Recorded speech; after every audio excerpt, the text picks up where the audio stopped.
A lot of respect between those two young stars. Why don't we check out the American Francis Tiafoe against the German Altmaier. Yeah, Big Foe has been on an absolute tear here in Paris, playing some of the best ball we've seen from him in a long time. But he has been so dominant on serve. Came into this match, had only been broken once.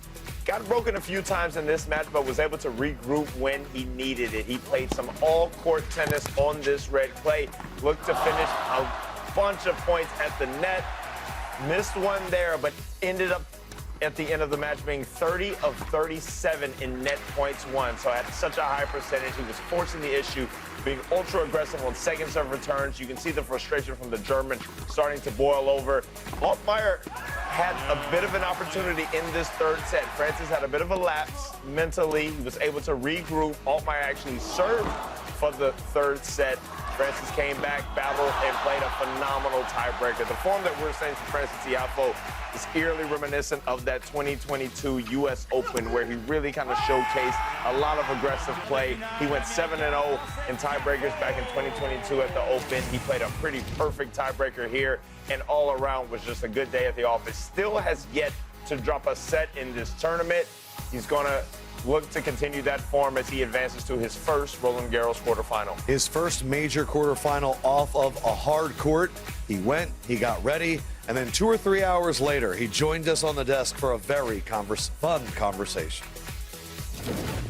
We got Big FOE from the DMV on TNT, and he didn't drop any S-E-T. Big Foe in the building. Wow. Let's go.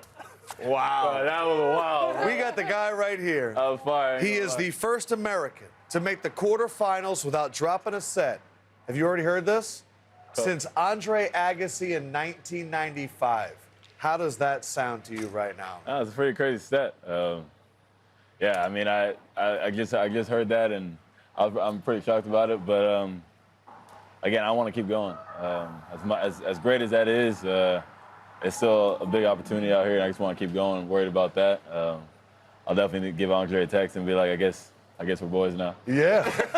I mean, dude, that's 30 years. That's 3 decades. It really decades. is crazy. It really is crazy. Unbelievable. Well, all these guys are going to hype you up, but as your big sister, I got to bring you down. What in the world took you so long? This was like 3 hours ago. You were done with your match. What took you so long to get out here? I mean, you getting pretty? You getting a clean shave for us? Like, what is? I mean, I was talking to Jill. Serena didn't even take this long. You just taking one step up?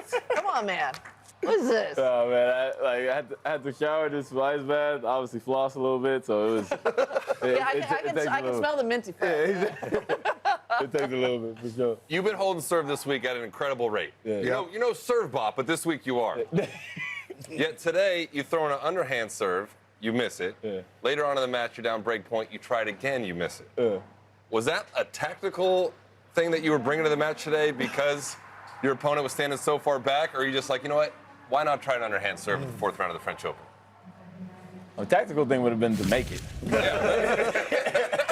But I mean, like the first one, yeah.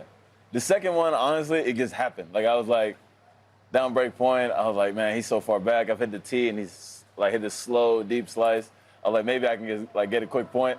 And then once hit the ground, I was like, well, that's great. And then it didn't get broken anyways. But it really does work, and I do practice it sometimes. But yeah, today the execution was horrible. After your third round, you spoke with Mary Jo, and you talked about how you're trying to be a lot more aggressive. The match that I saw today resembled that Francis 2022 U.S. Open run where you were taking everything, hitting and coming in. You were looking for any opportunity to get to the net. Today, you were 30 of 37 points won at the net with a high forehand volley that you never miss, with a couple overheads that I'm sure you wish you could take back. So we're probably looking at around 34, 35 points out of 37 at the net. What is making you so comfortable coming forward on this surface in particular? We know you're good on grass and coming forward. We know you're good on hard court, but the clay can make things a bit more difficult. What's happened all of a sudden? Why are you finding yourself so comfortable in the forecourt on the clay? I just think no one does it, so everyone's kind of expecting you to hang back and do it. And I was talking to the guys, I was like, look, the grass court season's right around the corner, so I was like, I'm just going to start prepping for that. and start playing that way, and it's working. I mean, guys don't really, they kind of panic, like, why is this guy coming in on clay? Like, why am I feeling so rushed on clay? And since no one really comes in anymore because everyone's hitting the ball so pure from the back, like, people don't pass that great. especially if you can stick the first volley. And Yeah, it gets in the mind after you hit a couple good ones. Exactly. So it's been working, and believe it, I'm gonna keep coming. Like, It must be an America thing, because Tommy Paul's come to the net a lot. Yeah. Ben Shelton comes to the net. You're coming to the net. Yeah. Something in the water in America about 100%. America's getting to the net on the dirt. Making the dirt play like a hard court. And you've made deep runs at Grand Slams, but this one, I don't know if you guys feel it, but this one feels a bit different. Like, you're coming in with a little bit of extra kind of piss and vinegar for what kind of brought that upon you? Because it's not like you had that great of a run in the clay court season and get here. I know about that racket break. I mean, that poor Yonex racket got a beat, and as a professional racket breaker myself, I mean, I know how to break a good Yonex racket, that's for sure. No, I obviously it hasn't been a great run on clay at all, but I mean, I guess it's like, man, kind of get screw it, go out there and be you. Like, I think sometimes it made the game so complicated. Just do what you know how to do and live and die by it. I was playing way back. I was trying to get hanging rallies and this and that, and I was getting super down on myself after loss. And I was just like, look, man, I know how to play this game. I know what helps me win, and kind of get focused on what it takes to win rather than winning itself. And it's falling. It's falling right now. You and Tommy, first two American men to get to the quarterfinals in the same year since Courier and Sampras. We got 4 American women tomorrow, including your girl, Halle Baptiste. Is there a conversation between y'all right now? Is there a buzz about what's happening right now? It's kind of just unspoken. I mean, we're all just super happy for each other. You know, a lot of text threads, guys hitting each other up and really happy about each other. But we're not sitting there talking like, oh my God, it's crazy we in the court. It's like, doing that. But I think it's been incredible. I mean, when you see guys you grew up with and winning and doing stuff, you're like, well, this guy do it. I gotta be able to do it. Like, right. And so I think it's kind of that unspoken thing. But you know, Tommy hit me up right after the match, like, let's go, congratulations. And, you know, when I saw he won earlier, like, we gave each other a huge hug. Amazing.